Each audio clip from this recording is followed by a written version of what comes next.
Greetings, brothers and sisters. Shalom. Assalamu alaikum. Astana. Pleasure to be back with you here on Points of Light Radio. It's a cold day outside, snowing actually, right? So it's a great day to be inside. And, right, later today, we will be revisiting the Order of the White Shrine of Jerusalem. If you recall, we studied that order, and the gentleman that I'll be speaking to today was here talking about it. And today he's here to refresh our memories about it. And that gentleman is Marshall Long. He's the past Supreme Watchman of the Order of the Shepherds for the White Shrine of Jerusalem, right? And just to give you a brief insight, the Order of the White Shrine of Jerusalem is a Masonic fraternal side order open to both men and women, right? And the goal of the order is to uphold the simple religion of Christ and to further the gospel of Christ. So, right, it's gonna be great seeing him again. I can't wait to see him again. And let's just move forward and let's stay warm because it's pretty cool. It's pretty cold out there. Okay.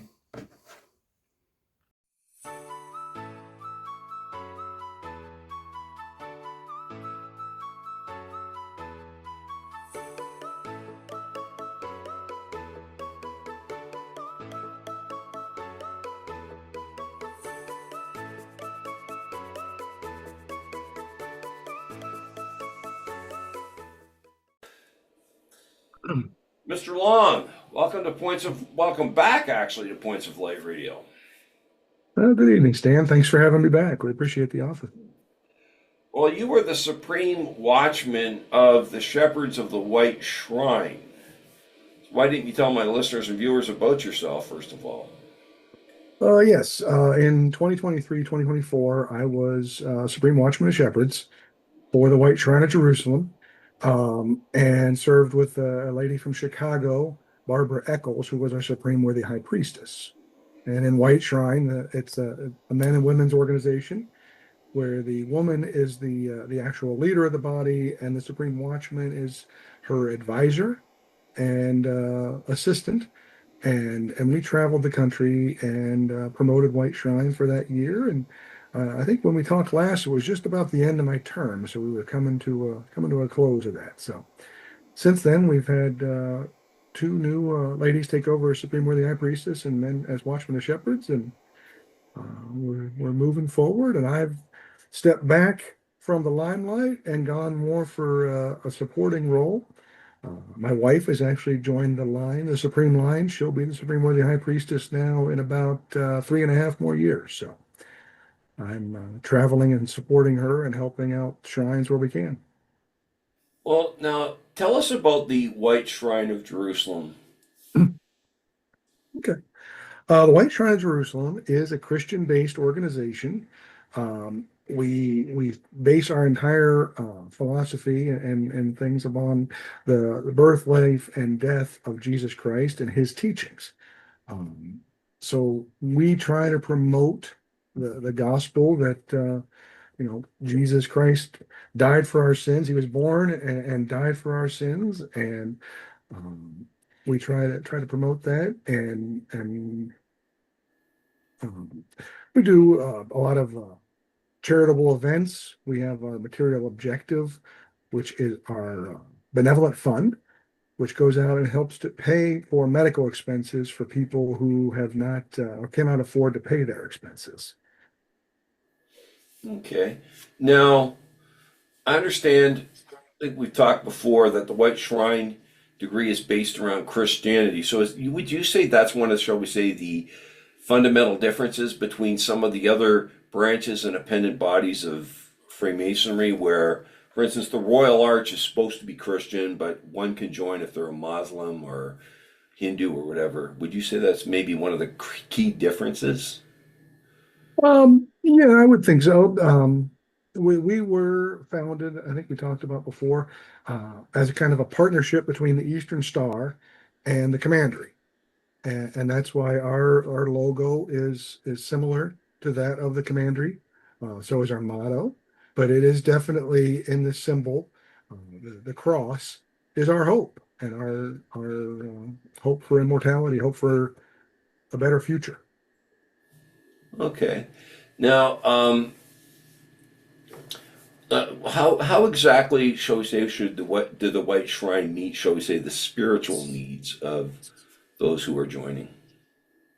Well, the way that they meet the spiritual needs, I would say, is by trying to spread the gospel of Jesus through our everyday actions, our outreach programs, and just try to remember that keep Jesus in our lives, keep Jesus at the forefront of our organization, and the teachings and blessings we receive from Him. And I think you'd agree that kind of flies in the face of people who say that um, Christians should not be part of fraternalism. I know one of the organizations I belong to, in our second degree, they actually encourage you not just to, go to church or whatever, but to live your faith, be active in it. I think you'll agree that's part of what the White Shrine's trying to do as well. Yeah, I mean that's the Christian values is to live that value, live that faith every day. And yes, we all fall short. We're humans, and that's human nature, and that's where God and Jesus's forgiveness comes into play, which is the whole message behind the cross. So, Mhm. Now, tell us about the fraternal aspect. the fraternal, it's the fellowship we get from a lot of these organizations is the coming together and being with your friends, being with of like mind, of like experiences, or even from differing lives, differing backgrounds. Um, as I mentioned, we're traveling a lot this year, the last couple of years. I've been coast to coast across the U.S. to different shrines and different cities, different states, even in Canada. And when you go into the shrine meeting, into the shrine, the building where the shrine is, it's the same feeling of that love and that outreach and that helping and just a welcoming, warming feeling. Now, are there any future plans for the Order of the White Shrine? Are they planning, shall we say, to expand into other countries or? It is interesting. We have had some people reach out from a couple different countries um, overseas. We are researching into that as being a United States-based organization. Basically, it comes down to a lot of times insurance. There is a Supreme Shrine in Scotland, Good. and it is the same model. We've had a lot of relationships with them through the years. We actually do recognize each other as um, appendant bodies, uh, but we could not bring them in under our umbrella because of insurance reasons about several years ago, and that just gets to be a lot of legalese. But also, there is a grand shrine in Australia, Oh, and we have been the grand the leadership down there is actually very active in the Job's Daughters, and we have touched base with them at a lot of the Job's Daughters events in the supreme level, and we're looking to see how we can expand that relationship. And obviously, going to Australia or the folks from down there coming up here, it is a burden. It's a lot of expense or travel time, but we may see what we can do. yeah. But what would you say now? You're involved, like I said, in traditional Freemasonry as well, right? Yes, yeah. And like, how do you find now this whole experience um, of going and sitting in a lodge with, like in a mixed lodge? How do you find, what do you find the differences are? Um, that's kind of a good question. Yeah, The it's kind of a different experience. You think yeah, of the traditional lodge as brothers, brotherhood. Um, there's different interests. Um, yeah, they may be more interested in doing different types of events. Maybe they want to have yeah. a car show or something like that. Like I have heard when you talk Whereas, about events, sorry, that women are better organizers than men. Do you find that? I will say that my personal self, I do struggle with organization, so it does help It's uh, what? to have some of the women around that do help me with that. Um, and we do work together.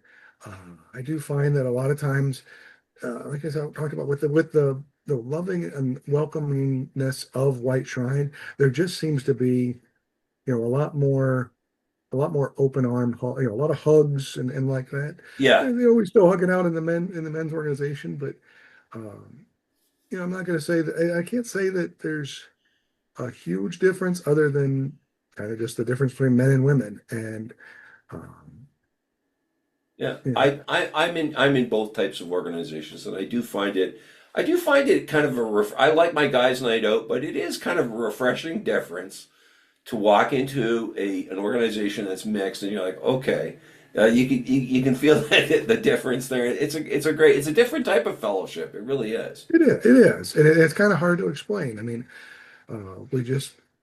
we all chip in. I mean, we all help out and do things. I've had some. I can't say it's the cooks or whatever because I've had some phenomenal meals served by Oh Master yeah, Masons, and I've had phenomenal meals served with White Shrine and Eastern Star, and so it's not just that. It's kind of a combination of many different things. So. yeah. Well, I've said this before. If you're in a mixed lodge, the guys will run the barbecue. If you're having a barbecue, organizing a barbecue, the guys will run the barbecue. The women will print off the tickets, and the guys will sell the tickets and things like that. But the grunt work, a lot of cases, guys are more comfortable with it. You know what I mean? Than all those other things. I think it's wonderful. I really do. Yeah. But what do you think, shall we say, the when it comes to the best type of organization that will suit somebody, what do you think the the White Shrine, shall we say, has to offer? Shall we say, let's say a Freemason who thinks, shall we say, they've had it, they've done it all, they've been part of it all. What do you think that is? Um, well, it's a different animal when as the men, you need to step back, and the women are the ones in charge of the organization. Oh, So okay. it's yeah, our worthy high priestess, she runs the meeting, and the progressive line for the leadership of the organization is 5 years for women, and it's 2 years for men. Men just serve in the West and the East, like I said before, as advisors. Um, so it's an opportunity to share that experience with other members of your family. Those of you that may have sisters, those of you that may have aunts or nieces, that looking for the fellowship and the fraternity that you would experience on, like you said, your guys' night out, your Masonic nights. It offers that opportunity, and by being the men that are there to work with the women alongside them, I think it shows that much more caring for the organization. Now, how long have you been a Freemason again? Let's see, I 35 years this year. What are the changes that you've witnessed in your time in Freemasonry, the big changes? Um, I would say probably a little bit more relaxed atmosphere. Um, a lot of times when I first started going to even DMLA meetings as a teenager and Masonic meetings, you wore a suit to every meeting. You wore a suit, tie, jacket. In White Shrine, we would wear tuxedos. The women would wear formals, Wow. and that has relaxed a lot. And it really has relaxed a lot, I'd say, in the last 5 years since the pandemic. Um, and that's been so. It almost that relaxation then leads to more of a relaxed atmosphere in the organization. You don't have the stuffiness of, well, the guy up there in the suit and he's in the hat and he's rapping the gavel, and no, he's my brother. He's my brother, and I bond with him. We're all on the same level. They talk about in some of the youth things, you rise to a level of leadership, but then you return to the ranks and you're a member, and you're always going to be a member. Wow. Yeah. And I do think as well. that, like you say, I like what you say too, though, that the brotherhood is still there, right? Mhm. And what do you feel, shall we say, that the White Shrine, like, do you feel, do you think, what are the plans? Do you think that the White Shrine um, even has something, shall we say, to offer people that aren't part of Freemasonry, shall we say, that are, uh, shall we say, the kids, shall we say, or the people coming out of the demo lay and so on? Do you think it has something to offer them today, like a message? Yeah, I think that message, as we talk about, the message of Christianity, it is one that resonates with a lot of people.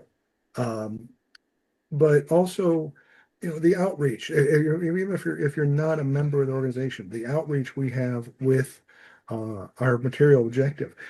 This year alone, we've had over 150 cases where we have distributed over $150,000 to help people with their medical expenses. So that's a huge burden that we're helping relieve from people that may or may not be members of the order, may or may not be members of Masonry in general, but Yeah, it's an outreach. And when they see that outreach, it makes them think, well, this is a good group.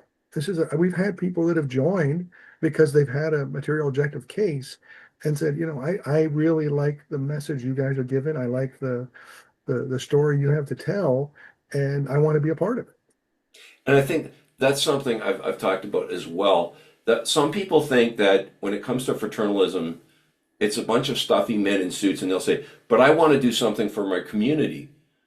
But you know, even these esoteric orders that we belong to do work in the community. I think that's something that many people overlook when it comes to being part of these things.